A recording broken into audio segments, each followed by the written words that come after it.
नमस्कार, मेरा नाम डॉक्टर मधुकर त्रिवेदी है। मैं Narayana multi speciality hospital Jaipur में कंसल्टेंट न्यूरोलॉजिस्ट के रूप में कार्यरत हूँ। इस वीडियो में हम बात करेंगे एपिलेप्सी के कारण और उसके इलाज के बारे में। एपिलेप्सी के अगर कारणों की बात करें तो उसमें 50% लोगों में एपिलेप्सी बिना किसी कारण के भी हो सकती है। बाकी जो 50% लोग हैं उनमें एपिलेप्सी ब्रेन की किसी अन्य बीमारी की वजह से होती है।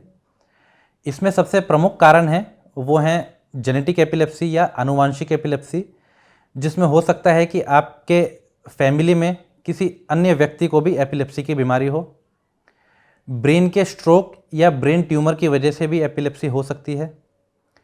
कुछ लोगों में ब्रेन की चोट के कारण हो सकता है, कोई पुरानी चोट या कोई नई हाल फिलहाल में कोई एक्सीडेंट की वजह से सर पे लगी हुई चोट, यह भी एपिलेप्सी का कारण हो सकती हैं। इसके अलावा ब्रेन के कुछ खास प्रकार के इन्फेक्शन भी एपिलेप्सी कर सकते हैं। कुछ लोगों में मेटाबॉलिक कारण भी होते हैं, जिसमें सोडियम का अचानक कम हो जाना या शुगर्स का अचानक बढ़ जाना भी शामिल हैं। यदि आपको एपिलेप्सी की बीमारी है तो हो सकता है आपके डॉक्टर या आपके न्यूरोलॉजिस्ट आपको कुछ टेस्ट सजेस्ट करें, जिसमें प्रमुख हैं MRI स्कैन या CT स्कैन या ब्रेन का EEG टेस्ट।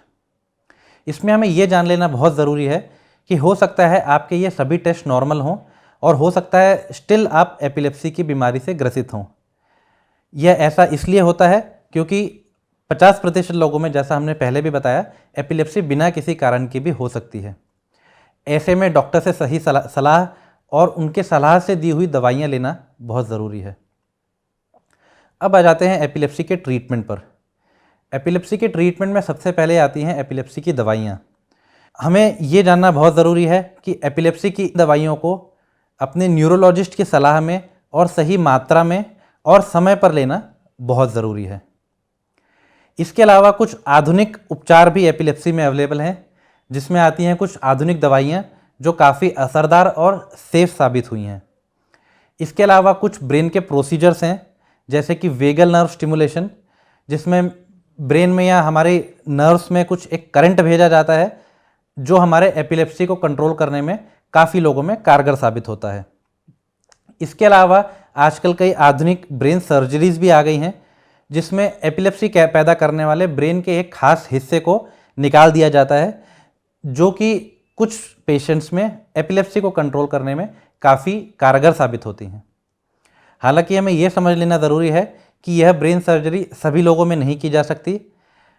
आप इस सर्जरी के सही कैंडिडेट हैं या नहीं, यह आपको अपने न्यूरोलॉजिस्ट से कंसल्ट करके और EEG और वीडियो EEG जैसे कुछ टेस्ट करके ही समझ में आया जा सकता है या समझा जा सकता है।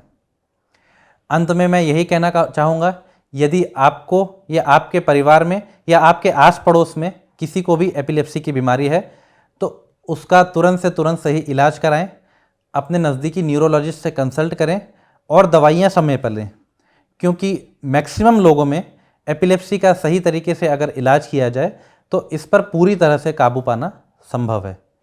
धन्यवाद।